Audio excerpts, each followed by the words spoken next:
Tidak banyak yang mengetahui proyek ini, hanya segelintir, dan DeepN merasa terhormat menjadi media pertama yang meliputnya. Dari kejauhan, Honda S2K sukses mencuri perhatian. Powerhouse Imuse GT1 Wide Body Kit itulah penyebabnya. Body kit ini merupakan peninggalan maestro yang sudah almarhum, Hideki Tanabe, founder, presiden, desainer, sekaligus race car driver dari Powerhouse Imuse. Hideki Tanabe meninggal 20 September 2008. Ia telah meninggalkan sejarah sempurna Imuse S2K yang diakui Keiichi Tsuchiya, Orido Manabu, dan Taniguri Tobuteru, trio pembawa acara Toge Showdown. Keiichi bahkan mengatakan bahwa pengaturan suspensi sangat sempurna, sehingga dia bersedia menjualnya di toko pribadinya, K-Office. Hideki Tanabe merancang konversi yang berfokus pada track untuk S2K dan total disupport Polypony, merekayasa wide body kit GT1 secara digital dengan menambahkan lebar yang cukup besar ke sasis AP1 AP2 dengan tetap mempertahankan aerodinamis untuk fungsionalitas sirkuit maksimum. Kit tersebut mencakup long nose front bumper, front under diffuser, side skirt set, rear bumper, rear diffuser, rear side diffuser, wide front fender, wide rear fender, dan jack point reinforcement untuk diferensial bawah belakang. Mereka yang menyukai kualitas seringkali bersatu, jadi tak heran Hideki Tanabe mengembangkan persahabatan dengan pendiri Polypony Digital dan pendiri Gran Turismo, Kazunori Yamauchi, sehingga mereka berdua merancang aerodinamika legendaris yang dimodelkan di GT terlebih dahulu dan kemudian diproduksi di kehidupan nyata. Tapi bukan hanya Powerhouse Imuse GT1 yang bikin neckbreaker. Ada lagi nih yang lebih gila nih. Sekujur body kit dilapisi apa yang disebut 3D series carbon dengan pola hexagonal weaving. Bahan yang lentur, kerapatan 99%, sangat cocok untuk bidang besar. By the way, sekali lagi nih ya, ini karbon. Sama sekali bukan stiker. Full body karbon ini bikinan Autosport, workshop spesial milik Edwin Aji Satrio. DeepN sudah 2 dekade berteman dengan Edwin. Di tengah kesibukan masing-masing, kami berkomunikasi tanpa menggunakan indera.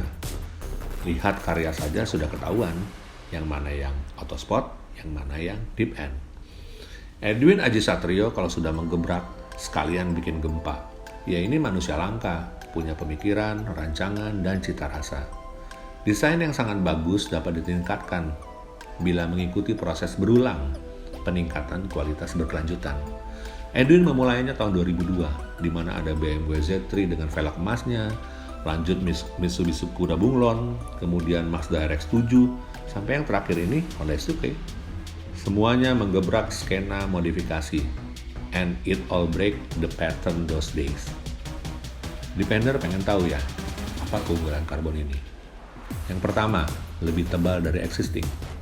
Jadi secara durability lebih kuat dan gak mudah pecah atau retak. Kedua, tampilannya unik.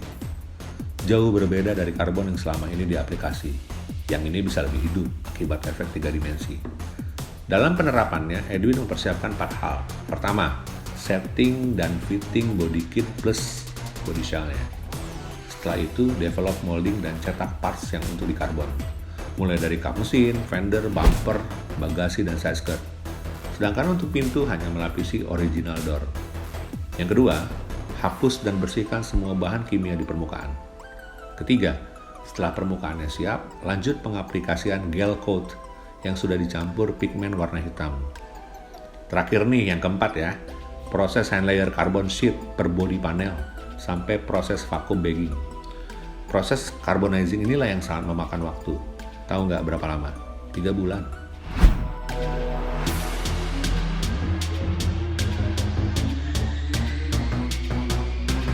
Oke, jadi awalnya saya mendapatkan project S2000 ini adalah dari customer saya cukup dekat dengan saya. Kebetulan beliau juga hobi modifikasi dan kali ini challenge-nya adalah gimana supaya tampilan S2000-nya yang dia beli sudah beberapa tahun yang lalu menjadi sesuatu yang beda sama sekali compare to modifikasi S2000 yang ada di Indonesia atau di luar negeri. Nah, kebetulan Autosport beberapa tahun di belakangan ini kita sangat memfokuskan untuk berkreasi di area carbon composite. Jadi kita membuat panel karbon, body kit karbon, aksesoris karbon. Kebetulan kita mendapatkan satu bahan carbon wave yang baru dengan pattern yang baru. Saya ajukan kepada customer dan dia menyambut baik. Akhirnya pertama adalah mengenai konsep untuk body kit dan conversion dari bodinya. Nah, kebetulan saat itu karena saya juga kerjaan di tempat kita juga sedang banyak, hektik, jadi saya bilang, gimana kalau body kit kita beli original dari Jepang, kemudian pada saat sampai di Indonesia tentunya kita fitting lagi, dan saya bikin kopinya, dan untuk kopinya kita cetak dari bahan karbon ini. Jadi ini adalah pattern yang terbaru dari carbon composite, namanya hexagon pattern. Jadi tingkat kesulitan dari pengerjaan ini adalah pattern ini adalah pattern yang paling tebal di antara jenis-jenis pattern karbon yang pernah ada. Jadi tentunya pada saat kita mengaplikasikan, selain karena ketebalan, jadi kita harus sabar untuk bagaimana si bahan pattern ini bisa tertutup oleh resin composite-nya. Juga tingkat kesulitan yang lain adalah bagaimana pattern dari per body panel, dari misalnya dari bumper ke kapisin, dari bumper ke spakboard ini tetap nyambung.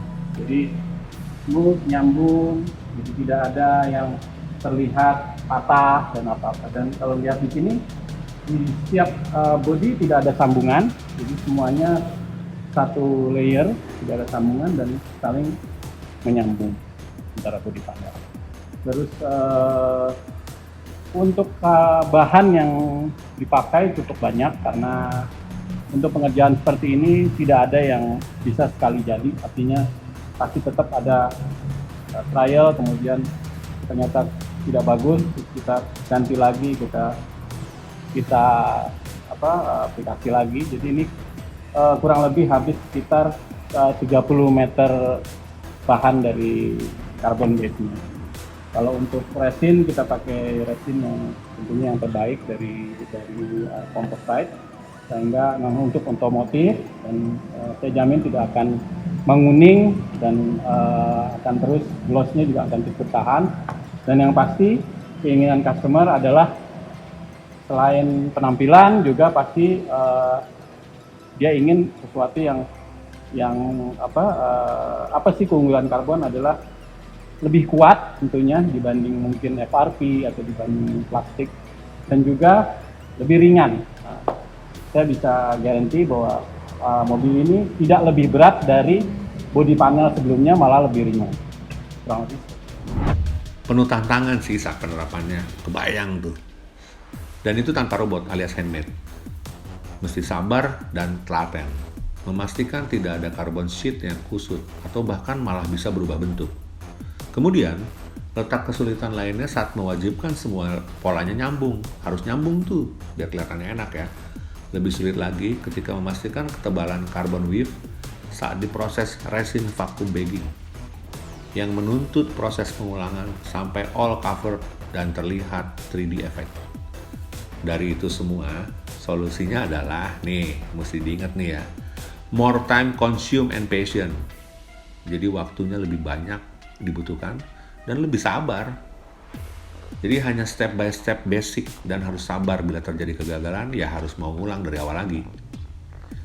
Carbon composite lebih durable dan tahan terhadap gesekan, benturan, cuaca ekstrim, dan mistreatment. Jadi sebenarnya tidak ada perawatan khusus yang harus dilakukan. Mencuci mobil dan wax normal saja untuk membuat surface bersih dan tetap glossy. Apabila ada scratch, bisa langsung dilakukan poles di area yang cacat. Nah, jangan khawatir loh, bukan karbon yang rusak, tapi hanya lapisan resin polimer.